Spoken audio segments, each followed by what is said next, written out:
Hello everybody, this is Sean from Member Outdoors, and today we're going to be taking a look at the Rescue Essentials Wildland Fire First Aid Kit. This is a fairly comprehensive first aid kit, one of the most comprehensive on the market for the price, so we're going to be moving pretty fast through this review, but I will take time to cover every component of the kit as well as some of the additions that I've made aftermarket. Let me first start off by saying that I'm not affiliated with Rescue Essentials in any way, and they didn't send this to me for free to review. I went out and bought this myself because I was looking for a nice, small, slightly larger than a pocket size, more of like a backpack size first aid kit for small day trip outings and maybe into 2 or 3 day outings. Let me first state that right off the bat that this is absolutely the best first aid kit I've ever seen on the market, just straight off the shelf. The Adventure Medical kits are fantastic kits as well, but I found that some of the stuff they have is not that great quality, like some of the Band-Aids and some of the other smaller consumable products are not quite as up to par as I would like them to be. As well as you always end up having to add some stuff to the first aid kit, but honestly, if you were to buy this off the shelf right now, you'd be covered. I've just made some improvements for my own personal taste and for some of the stuff I do. So without further ado, let's get started. Let's see. First off, you have this sort of, not quite sil nylon, but it's the case is actually fairly durable. As you can see, it's fairly well packed, and it comes to you fairly well packed like this. Sometimes what I'll do if I don't have this in a backpack, if I just have it as sort of like a sling bag or tucked into a much larger backpack, I'll put it in sort of sleeve like this, which is just a sort of knockoff Condor pouch, and it slides right in there perfectly. And I have room for a survival blanket and a CPR barrier and stuff like that, as well as having it clearly marked with the name tape strips on there. So it does fit in other pouches quite nice, but I'm fairly rough on my gear, so I don't really like to keep this out in the open or to where the container will start to fray. I've had this for about 6 months, and the only spot of fraying I can see is right here on this sort of, I'm not sure if you can see it or not, but it's some of the stitching started to come undone, but it's sort of on par with the Adventure Medical kits. You sort of have to keep, make sure it's not Maxpedition gear. You sort of have to make sure that it's all kept away from the elements for the most part. But on the inside, as you can see, this is quite a well laid out sort of first aid kit. You have your burns care, minor wounds, medications, and over here severe bleeding.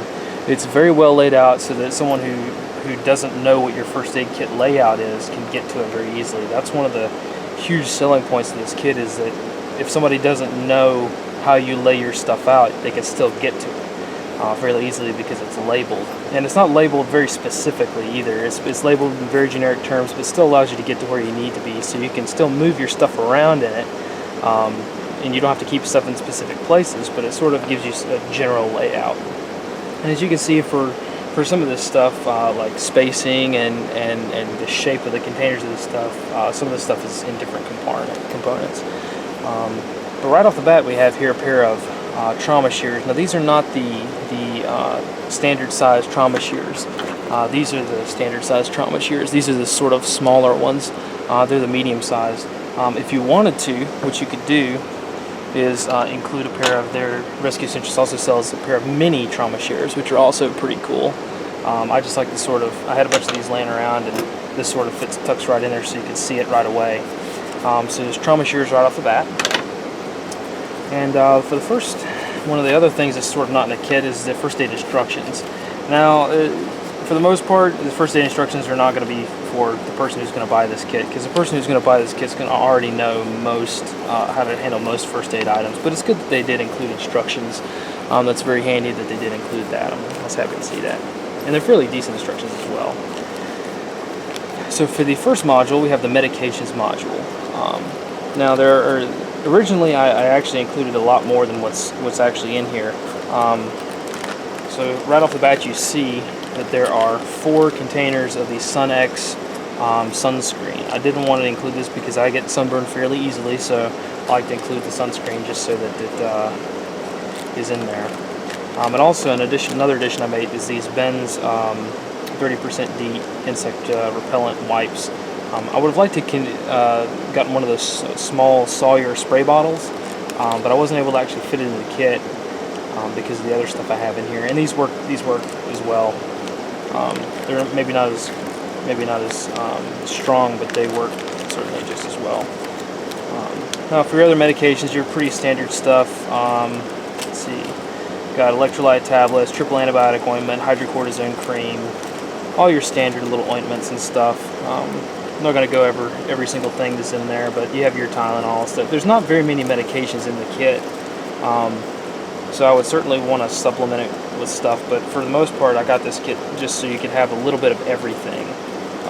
And I did include a small bit of Dramamine just for people who I know who get motion sick a lot.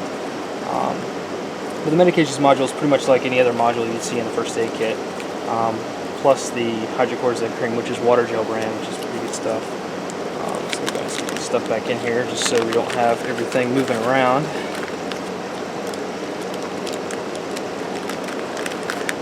One of the things about this kit that I like is you don't have to exactly put everything away exactly the way you take it out, which is one of the reasons why I sort of gotten away from the Adventure Medical Kits brand, is that you have to put everything away exactly the way it is or else it's not going to fit.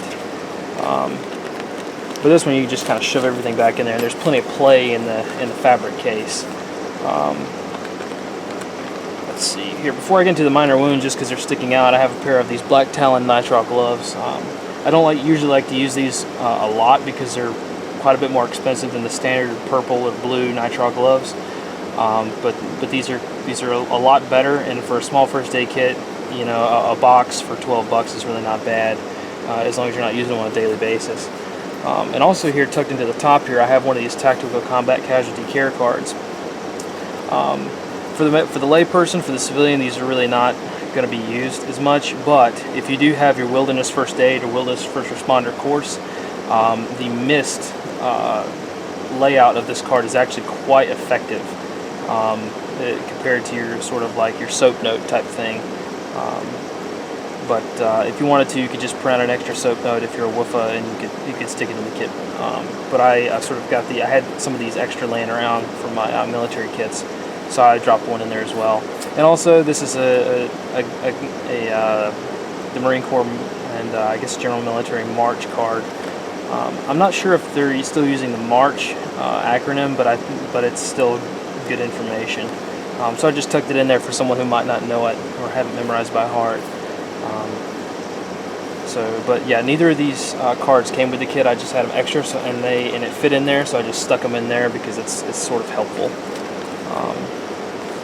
So the minor wounds kit, the minor wounds part of the kit is actually one of the most comprehensive parts. This is where most of your meat and potatoes of the kit are. Now, right off the top here, these were not included with the kit, but I have repackaged these. Let me see if I have the original. I do have the original. These are the Oragel toothache swabs. They're pretty cool. They work very well. I wanted to put some sort of Oragel cold sore treatment in here, but I couldn't find a small enough bottle that would be individual doses. So these are individual doses, so you can give one to your friend or yourself, and you don't have to worry about throwing away an entire bottle. So this is actually a pretty good deal. These didn't come with the kit. I actually had to buy these myself. Let's see. Here we have your standard alcohol swabs, antimicrobial hand wipes, things of that nature. Let's see here. These particular ones, I'm not sure. I don't think these came with the kit. The Paws antimicrobial hand wipes, they didn't come with it. Neither did the Curad alcohol swabs, but I just threw them in there because I had them extra, and they always seem to be used very quickly. Some of the things that these also, before I get into the Band-Aids, these are also basically your betadine, iodine prep wipes. These can be gotten from Rescue Essentials as well, and I like these because these are the larger wipes. They're medium sized, they're hospital grade, and they're about double the size of these alcohol swabs. Me personally, I just prefer iodine to alcohol just because I can see where it goes on, and it just sort of makes me feel a little bit better to use iodine. But these are the ones that come with the kit, and they're just as effective as well. They're just a little smaller. So here's the next one. We have a whole stack of NextCare waterproof bandages. These didn't come with the kit. I had to add them as well, but I put them in there because you never know. They're a little bit more expensive, but they're sort of handy to put in there. These next ones are metal detectable first aid bandages. I like them because they're blue, and they sort of, kids seem to like them better than just standard bandages. And these are sort of made for the food care industry, so that if you lose a finger or lose the band-aid, they'll be able to pick it out of the machinery and pick it out of the product later. But these were fairly cheap. They were on sale at the local pharmacy where I got them, so I just picked them up. Here is a tincture of benzoin, which is sort of used in conjunction with or used similar to the iodine prep pad. It has its own little applicator. I'm not really a fan of these because I tend to crush them, but I've had this for about 6 months now, and it's sort of been just fine. Let's see here. What else do I have in here? This moleskin kit. This comes with it. Some decent moleskin. Enough said about that. Butterfly bandages. Let's see here. More iodine. Sort of assorted bandages of different flavors and types. And then, of course, your whole gauze pad suite, which is 2x2s, 3x3s, non-sticks, 4x4s, things like that. Standard stuff. You also have a small container here with tweezers and 2 safety pins. If you wanted to really expand the use of this kit, you could add a sewing needle, but the safety pins work just as well for getting splinters out and things like that. On the back here, I've added aftermarket some steri strips, just because I had them. I'm not a fan of suturing things, but if push comes to shove, they're there. Also, a couple of strips of this KT tape. Not that big of a fan of this stuff because it's sort of expensive if you're not buying it on sale, and it doesn't seem to work that well for me, or people that I know that have a lot of hair around the areas that they're trying to apply it to, like around your leg or elbow or something like that. But I put it in there because it's good tape. It works. It takes up no space, and I had some, so why not stick it on there?